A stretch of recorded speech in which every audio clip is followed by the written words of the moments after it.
Estimados amigos, mi nombre es Víctor Ternovsky, periodista ruso, les estoy saludando desde Moscú. Por primera vez en su historia, la OTAN, un bloque militar occidental defensivo, según sus dirigentes, eso a pesar de que agredió a Yugoslavia, Irak, Libia, Siria, entre muchos otros países. Entonces, por primera vez en su historia, este bloque se encontró con una resistencia inédita. Se trata de la resistencia por parte de Rusia. Y todo apunta a que el haber provocado al oso ruso ha sido un grave error por parte de quienes lo hicieron. Es que de hecho la situación internacional, el orden mundial ya se está cambiando y no a favor de quienes provocaron al oso ruso. Y no lo digo yo, sino que lo dicen numerosos expertos internacionales, entre ellos el reputado analista nicaragüense Manuel Espinosa, quien es además asesor del Centro de Estudios Regionales. El señor Espinosa atendió amablemente a este canal y les invito a escuchar la entrevista. ¿Qué es lo que se decide en Ucrania en estos momentos? Es lo que quisiera preguntarle para que se entienda que, y yo creo que sus declaraciones y sus entrevistas también dejan claro que no es algo meramente local, digamos, algo entre Rusia, Ucrania, algo en Europa, que en realidad se decide algo que va mucho más allá. Entonces, mi pregunta a usted es esa justamente, ¿qué es lo que se decide? Eh, bueno, gracias Víctor por la invitación, ¿verdad? La verdad es que nos sorprendió mucho al inicio comprender la extensión de los cambios, la profundidad de los cambios que la operación militar especial rusa a partir del 24 de febrero está realizando no solo en el marco local, ucraniano o europeo, sino global. Y subrayo lo global por el énfasis e importancia que esto tiene para la humanidad.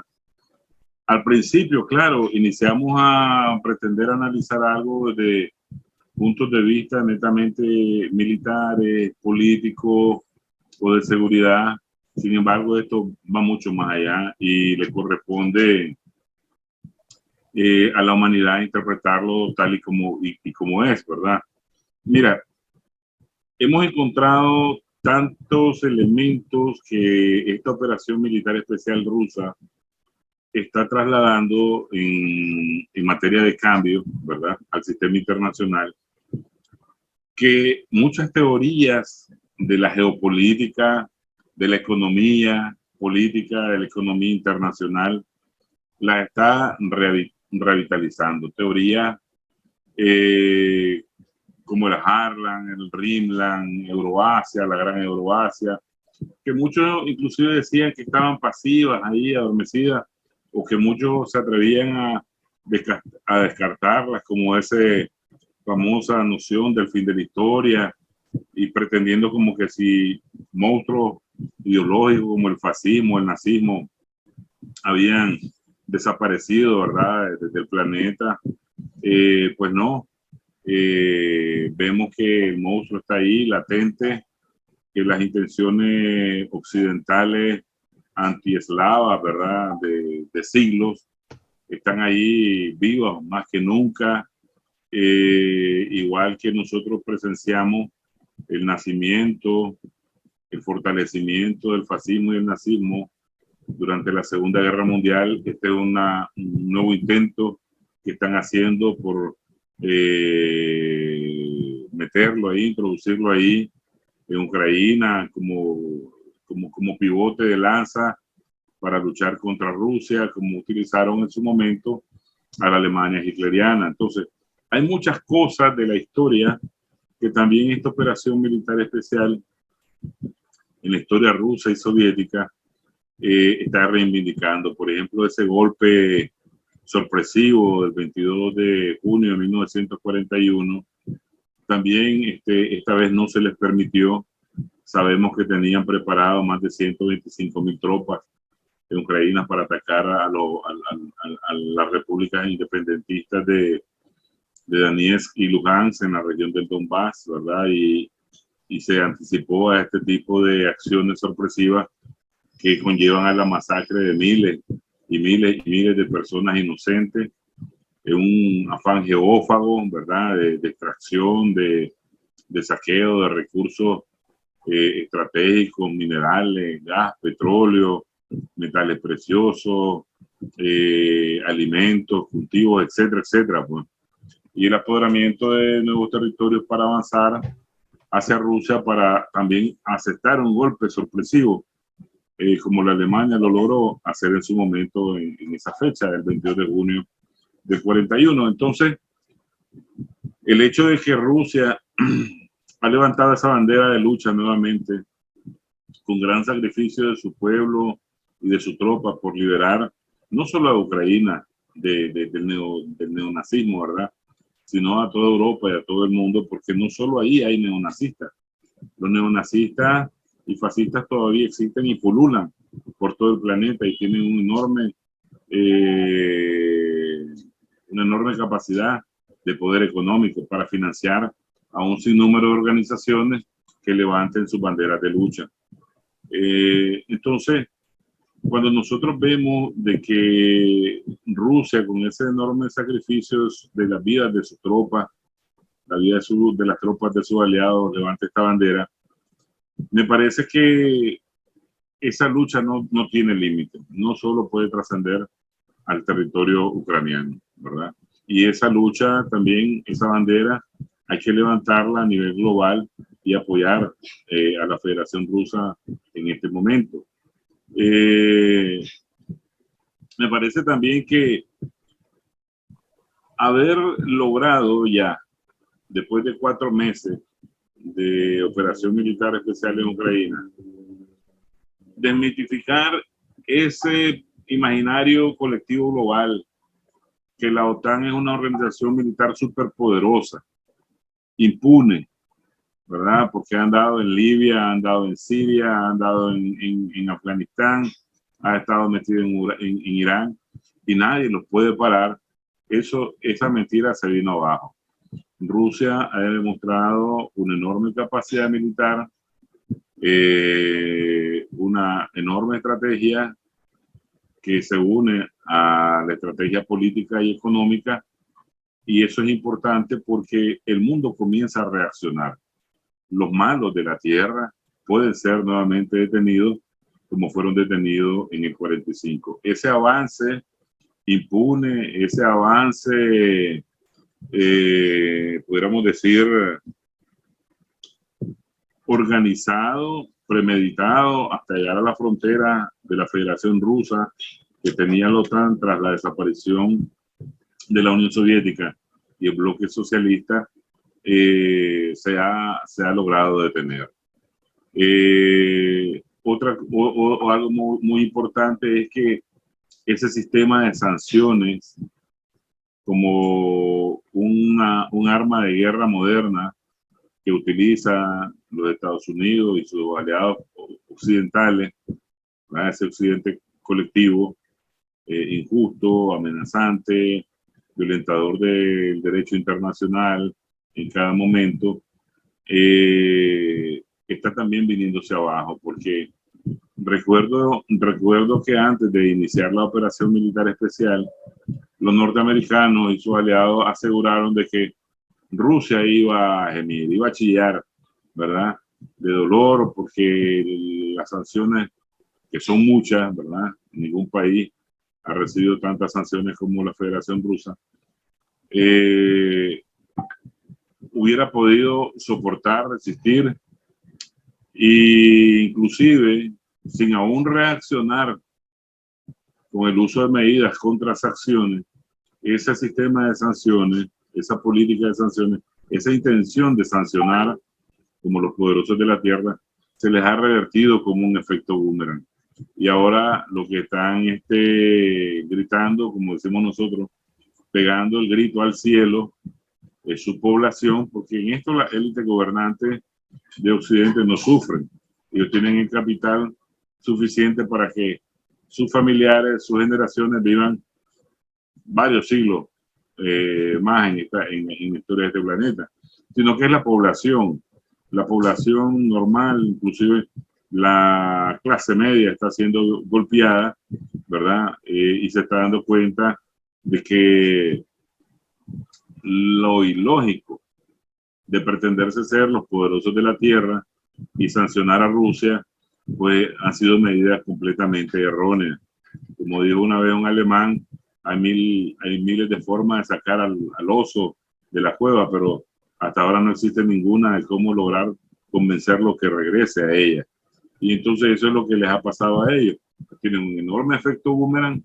Hay enormes indicios de crisis energética, alimentaria, financiera, económica, que al final es la economía, diríamos nosotros, capitalista occidental la que está siendo bien golpeada. Ujú. Sí, estimado señor Manuel Espinosa, muchísimas gracias por su respuesta. Y sabe, usted justamente acaba de tocar un tema que también quisiera preguntarle, ¿no? Porque usted ha constatado, y yo coincido totalmente, que los autores, ¿no? Las caras visibles de esta estrategia antirrusa, es decir, los políticos, por ejemplo, de la Unión Europea que imponen sanciones contra Rusia, ellos realmente no están sufriendo las consecuencias de lo que están haciendo, porque como usted ha dicho, durante generaciones, sus nietos y sus bisnietos entonces van a vivir tranquilamente. Los ciudadanos de a pie ya ahora están sufriendo en carne propia las consecuencias de estas decisiones, pero es interesante ver cómo se explica a la ciudadanía comunitaria, por ejemplo, en este caso, el por qué y por qué tienen que soportar eso. ¿Por qué dicen están soportando eso en defensa de valores? Lo interesante es que nunca yo vi ninguna explicación de qué valores se trata. Entonces, yo quisiera preguntarle, entonces, en ese sentido,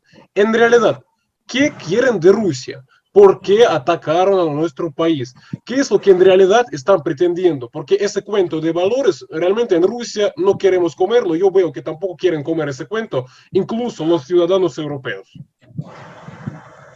Yo creo que cuando uno estudia la última invasión, la última agresión de Europa Occidental, ¿verdad?, a la Unión Soviética en el 41, en esa fecha, nosotros podemos encontrar en el Plan Barbarossa objetivos como apoderarse de todos los recursos energéticos del sur de Rusia, que es inmensamente rica.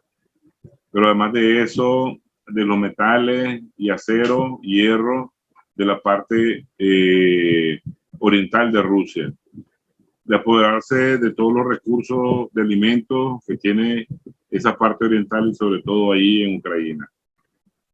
Pero sobre todo lo más alarmante, Víctor, es que lo decían tácitamente, exterminar y esclavizar a los pueblos eslavos.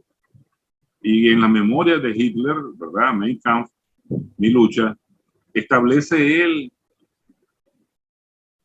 el rumbo hacia el oriente, la posesión de esos territorios para la construcción de un imperio de miles de años. Pero además de eso, la superioridad racial y la necesidad de exterminar un enorme porcentaje de esos pueblos y el resto que sobreviviera, esclavizarlo. Entonces, esas intenciones no han cambiado. Esas intenciones que alimentó el capital occidental en la figura de Hitler, en la figura de Alemania fascista, de la Alemania hitleriana, no han cambiado. ¿Por qué? Porque Rusia es una masa inmensa territorial, la mayor extensión territorial de todo el planeta, con recursos casi infinitos para la sobrevivencia del mundo y de la industria. Entonces, hay que estar claro de las intenciones de ellos, hay que estar claro que no han cambiado y por lo tanto hay que estar más claro que van a ver de qué manera ellos logran apoderarse de esos territorios. Decía la secretaria del Departamento de Estado, Condoleezza Rice, que qué injusto es que apenas 145 millones de habitantes puedan vivir en la extensión territorial más grande del planeta y no quieran compartir su riqueza con el resto del mundo. ¿Qué clase de cinismo? ¿Qué clase de cinismo más ilustrado? ¿Verdad? Como que si ellos fueran los seres más dadivosos del planeta. Como que si ellos fueran la Madre Teresa de Calcuta y compartieran toda la riqueza. Estamos hablando del país supuestamente más rico de la Tierra, con mayor capacidad económica, y no te convierten más que balas, bombas, ¿verdad? Y muerte y dolor por todo el mundo. Entonces, algo muy importante, creo yo, que en todas estas nuevas generaciones a nivel global, que están confundidas con elementos globalistas, ¿verdad? Porque la misión es confundir a la nueva juventud para que desconozcan e ignoren la historia y sus estrategias utilizadas, pasadas, para mantenerse en el dominio de la tierra. Algo que es importante, que esta operación está develando un sinnúmero de elementos para las nuevas generaciones, para la toma de conciencia colectiva global. Y esto es el fascismo, esto es los intentos de apoderamiento de los recursos, y no solo de Rusia, ¿verdad?, sino todo el planeta, su control, su saqueo, el exterminio de una enorme cantidad de la población de la Tierra, en fin, de ellos mantenerse con unos sistemas tan especulativos, ¿verdad?, tan falsos, tan mentirosos, como el sistema, por ejemplo, financiero global. Entonces, allí Rusia está dando toda una serie de respuestas importantísimas para la modificación del orden internacional actual. Ujú. Sí, señor Espinosa, muchísimas gracias a usted por resaltar, por ejemplo, el aspecto del sistema financiero, porque ustedes en Nicaragua también obviamente saben en carne propia de qué se trata, se sabe también Venezuela, y nosotros en Rusia también lo sabemos, porque no solamente robaron 300.000 millones de reservas rusas depositadas en bancos occidentales, sino que hasta el momento, adicionalmente, incautaron, entre comillas, así califican incautar, propiedades y otros bienes rusos por 30.000 millones de dólares más. Y dijeron orgullosamente desde la Casa Blanca recientemente que el proceso está en plena marcha, es decir, que siguen y seguirán robando los recursos rusos como si se tratase de algo normal. Ahora, ¿sabe? Yo quisiera pasar a otra pregunta, porque últimamente salen las informaciones, hay algunos análisis, y lo dice incluso prensa norteamericana, que eso no lo vemos, pero como que ya ahora mismo se esté buscando en Occidente algunas vías para la solución negociada de esta crisis de Ucrania, porque se dieron cuenta de que Rusia no es un hueso, así diríamos, fácil de roer, por un lado. Por otro lado, hay informaciones, y yo recuerdo un experto dando entrevista a nuestro medio, él dijo que Estados Unidos va a morir matando, así dijo el señor. Entonces, yo quisiera preguntarle lo siguiente: ¿hasta qué punto está listo llegar Estados Unidos y sus aliados en este conflicto? ¿Realmente a ellos se les convendría encontrar una solución negociada más o menos en corto plazo, o están listos para ir muy lejos? Entonces, esta sería mi pregunta. Bueno, yo creo que según el cruel realismo político que integra la visión de los grupos de poder occidental, su objetivo de destrucción de Rusia en este caso y después de China, no tienen un tiempo corto determinado. Claro, a ellos les gustaría que esta tarea le fuera rápida. Pensaron en que la situación en Rusia se iba a poner tan insostenible con todas estas acciones de sanciones ilegales y iba a generar una implosión a lo interno de Rusia para crear el famoso cambio de régimen que vienen ellos provocando por doquier. Y por eso es importante que los medios masivos de información a nuestro alcance puedan diseminar la mayor cantidad de noticias e información de lo que realmente se está haciendo a favor de toda la humanidad. Entonces, ellos quisieran o hubieran querido que eso sucediera, creo que todavía lo desean. hubieran querido que Rusia no hubiera tenido respuestas muy tímidas ante ese avance de la OTAN, ante sus pretensiones de integrar a Ucrania a la OTAN, ante sus pretensiones y estrategias de instalar sistemas coheteriles ofensivos en la misma Ucrania, ¿verdad? Sin embargo, la muestra de liderazgo de Rusia, de la dirigencia rusa en este periodo de la historia de la humanidad, ha sido muy correcta, ha sido muy decidida y le estropeó los planes a largo plazo a los occidentales. ¿Qué sucede? Por un lado, ellos tienen muchos problemas y están apurados. Pronto va a llegar de nuevo el invierno y eso les va a ellos a crear muchas situaciones de implosión social en sus propios países, producto de que las realidades económicas son diferentes. Rusia tiene reservas reales de recursos estratégicos y aquellos solo tienen divisas que son papel, y es papel especulativo, bajo un sistema especulativo. Pero además de eso, el armamento moderno que posee Rusia, ¿verdad?, que no tiene parangón todavía en Occidente, les está también estropeando los sueños de que sus intenciones sean a corto plazo. Yo he observado algo muy interesante. La operación militar especial en Rusia avanza en tiempo y forma. Y ese avance calculado, ese avance cuidadoso, ese avance que salva muchas vidas colaterales. Rusia, el ejército ruso ha sido muy cuidadoso en no usar esa doctrina de tierra arrasada, como hacen ellos, que llegan, bombardean a mansalva, fósforo blanco aquí, napalm aquí, bomba de racimo aquí, y ahí muere más población que combatientes. Esa es la forma de hacer la guerra de Occidente, de la OTAN. Rusia no, Rusia ha tratado de preservar la vida de esos ciudadanos que han estado después del 2014, bajo el monstruo del nazismo, y los está liberando. Entonces, ese tiempo correcto que se ha utilizado para el avance y la toma de nuevos territorios que se han liberado, ha generado por reacción en cadena un sinnúmero de elementos que a Occidente lo ha sacado fuera de balance. Y prueba de esto es que ya muchos de sus estrategas han sido hasta removidos o han tenido que dimitir de sus cargos, ¿verdad? No se han cumplido las expectativas.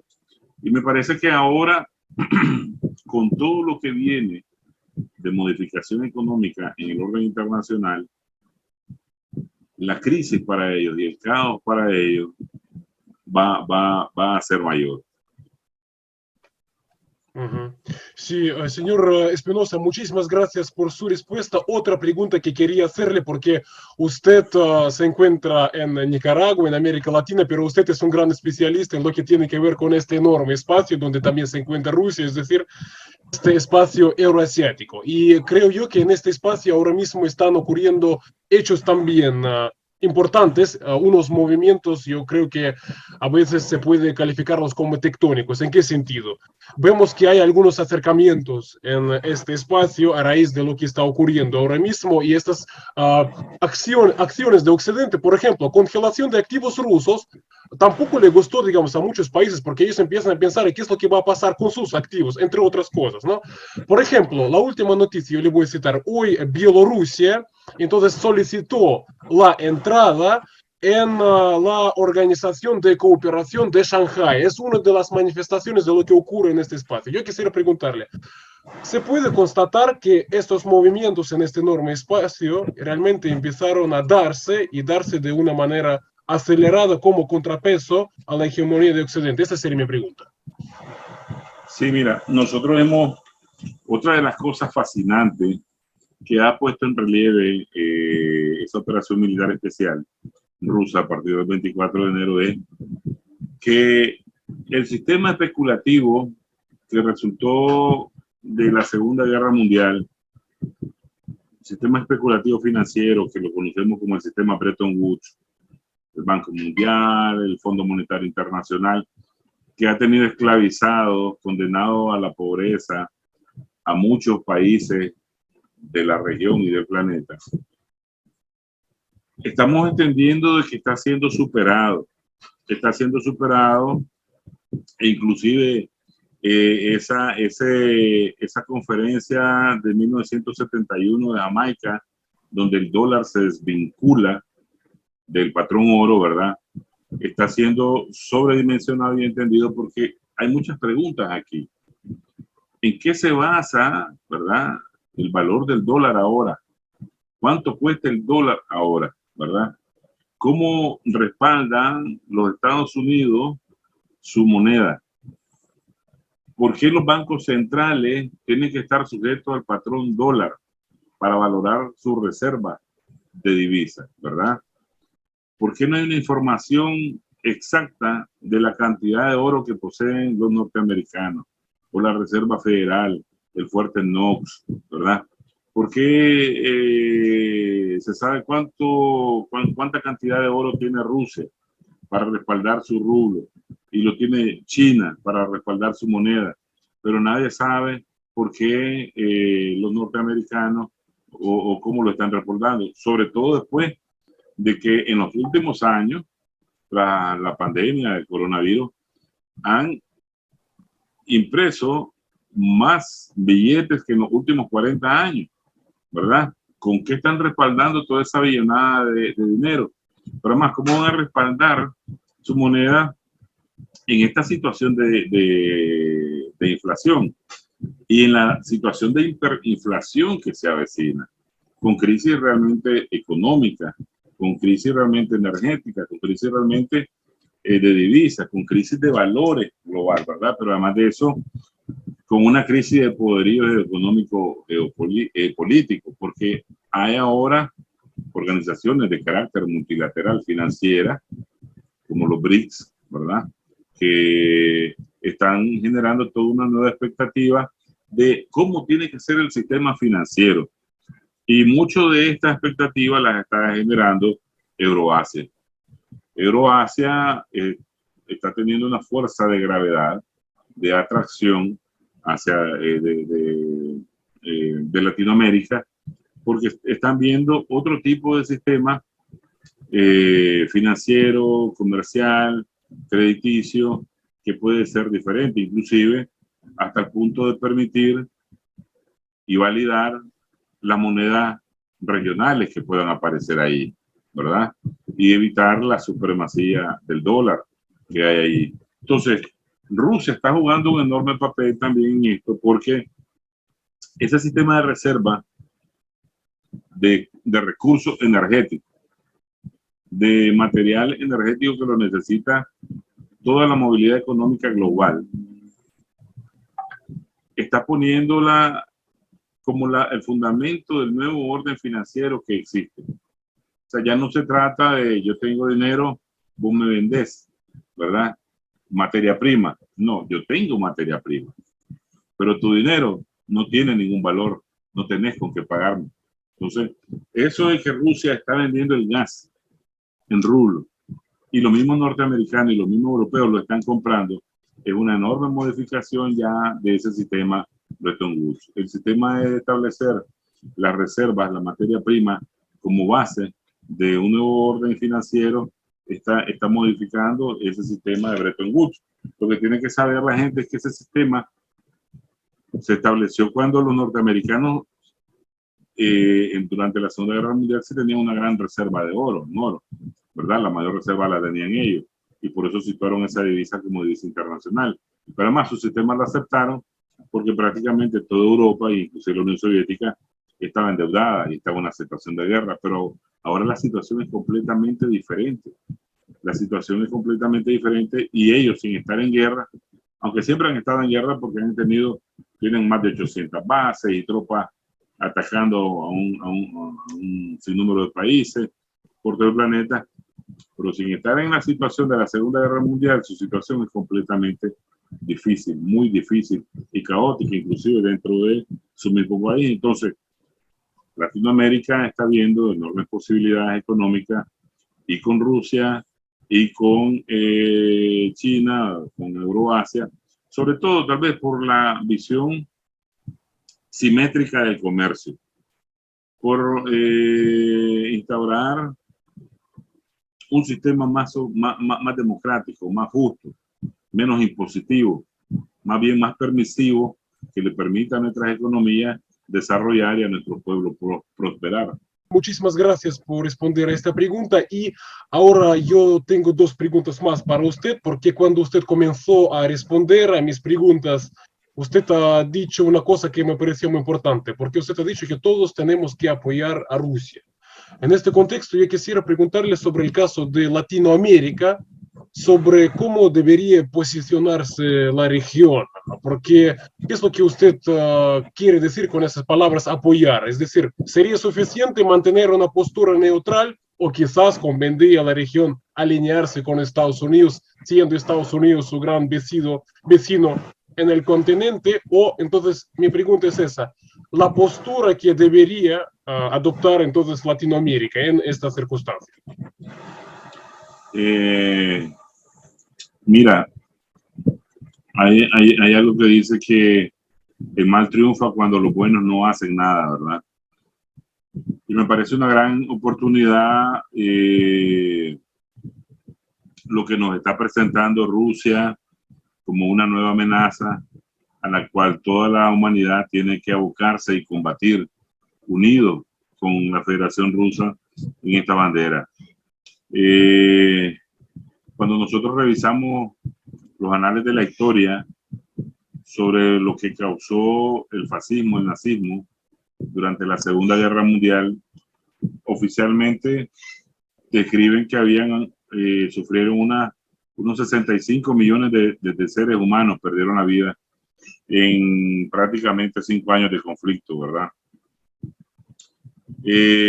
Como la gente no vive esos periodos, lo ve como algo que no puede pasar, ¿verdad?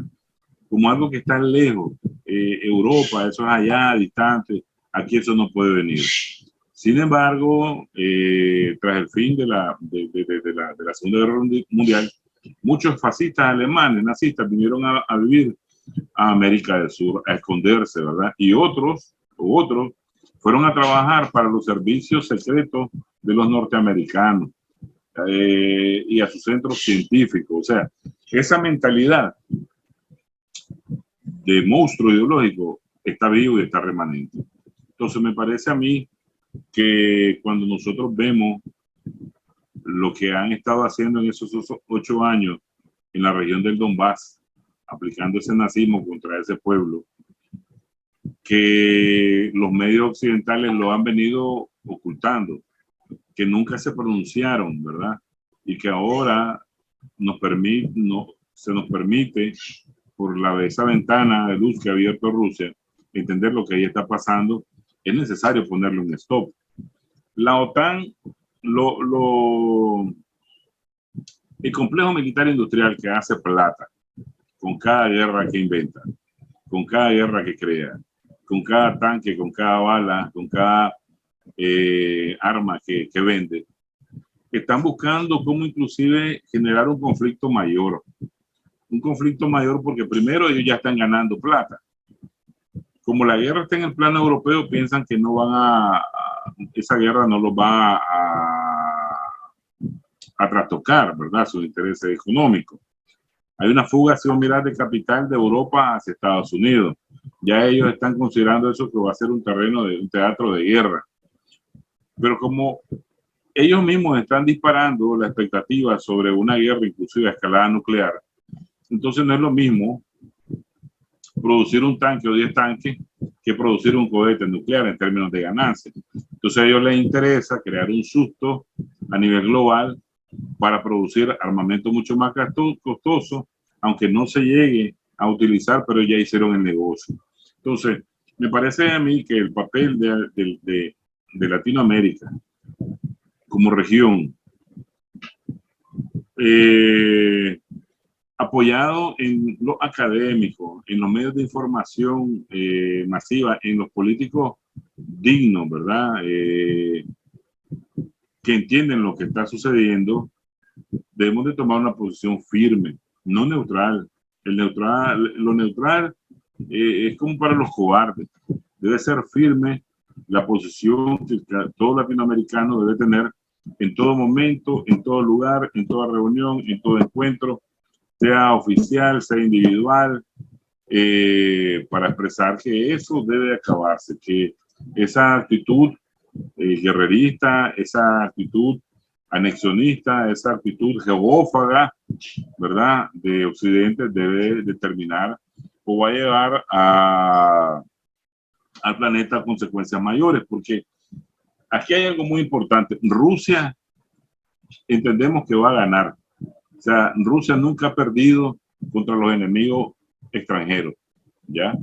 Entonces, entendemos que Rusia va a ganar y debe de ganar, porque de no ganar, entonces, la visión que yo te decía de exterminio a los pueblos eslavos, de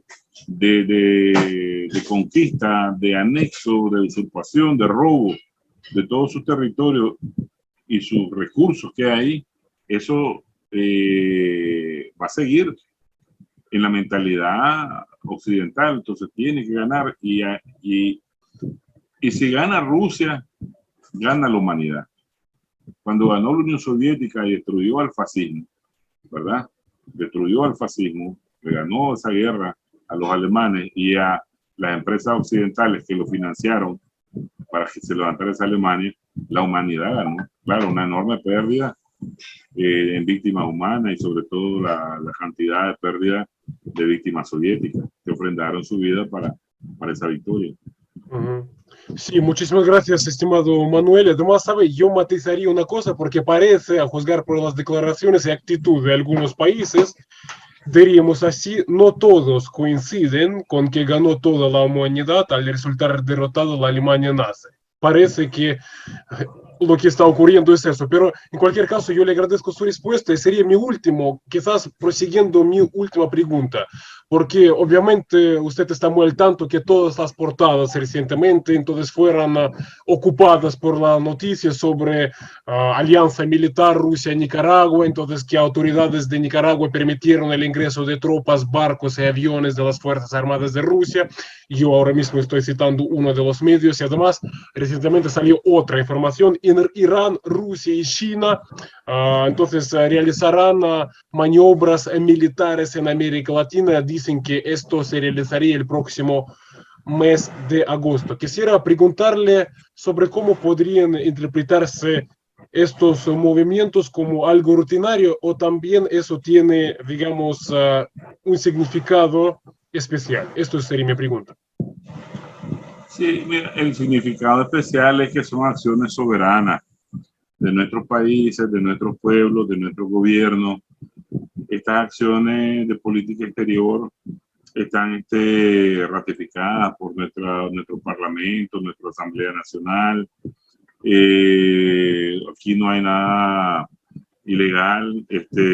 Nuestro liderazgo es correcto en la toma de decisiones de este tipo de acciones, pero es más que correcta, más que justa, más que soberana, cuando vos entendés que hay un vecino, un mal vecino del norte, que de 1823 estableció una doctrina, que todos la conocemos, la doctrina Monroe, que te dice que América es para los americanos y que ninguna fuerza europea allende al Atlántico debe tener aquí X o Y tipo de injerencia. De manera más cruel, nos han aplicado doctrinas como la del Gran Garrote, la doctrina de las cañoneras, la diplomacia del dólar, hasta llamarnos el patio trasero de ellos de manera vulgar, insolente. Ahora, tratando de hacer un make-up, un maquillaje, nos llaman el patio delantero. Pero entonces somos nosotros, sus esclavos, sus vasallos, lo que no podemos ni siquiera respirar o abrir los ojos, sino es con el consentimiento de ellos. Entonces, aquí han venido tropas extranjeras en ese tipo de ejercicio humanitario, ¿verdad? Y han venido franceses, y han venido los mismos norteamericanos, los hermanos de Centroamérica. El problema es que ellos se sienten los poderosos de la tierra y ellos se sienten con el derecho de obligarte con quién tener relaciones y con quién no, ¿verdad? Y entonces eso avasalla nuestra soberanía. Y no podemos nosotros vivir con esa mentalidad de esclavitud política. En segundo lugar, ellos mismos han venido aquí a hacer ese mismo ejercicio. ¿Cuál es el problema? Que países amigos en tiempos difíciles, ¿verdad? Que ha tenido Nicaragua, como fue la Unión Soviética y ahora Rusia, no van a poder aquí venir a hacer ejercicio de corte humanitario. Ahora, ¿por qué nosotros le tenemos que pedir permiso a ellos? ¿Por qué nosotros tenemos que decirles si a ellos les gusta esto o no? O sea, nosotros, el derecho internacional dice que cada estado, por muy pequeño que sea, independientemente de su nivel de economía, son todos iguales. Entonces, aquí no puede continuar un sistema de que te van a dictar qué vas a hacer o qué no vas a hacer. Nuestro presidente es elegido por el pueblo de Nicaragua y está ahí, y en varias ocasiones está ahí y va a estar ahí porque se ha escogido a ese capitán para que dirija este barco con la sabiduría que lo ha venido haciendo. Entonces, si el pueblo está a favor de la toma de decisión de él, de lo que la Asamblea Nacional está haciendo, no hay ningún problema. Que piensen ellos lo que quieran pensar, ese es su problema, ¿verdad? Entonces, aquí hay países amigos como Venezuela, como Cuba, como nosotros mismos, que mantenemos relaciones de paz, de amistad, de armonía, respetuosas tanto en términos comerciales, políticos, culturales y militares con Rusia. Entonces, no vemos por qué pues alguien foráneo, extranjero, que ni siquiera habla nuestro idioma, ni vive nuestras necesidades, puedan venirnos a nosotros a dictar con quién vamos a hacer qué cosa o no, pues. Estimados amigos, y como ya es una tradición, les invito a que se suscriban a mi canal. Yo voy a dejar el enlace en el primer comentario para no perder vínculo con ustedes en caso de que se bloquee este canal, porque tal y como estamos viendo, entrevistas como esta, donde un reputado experto expone sus criterios sobre el acontecer internacional, y no lo hace, digamos, a favor de quienes provocaron a los rusos, entonces eso puede provocar la eliminación de este canal. Así que no me gustaría perder vínculo con ustedes y les invito a mi Telegram. Muchísimas gracias a todos y hasta nuevos encuentros.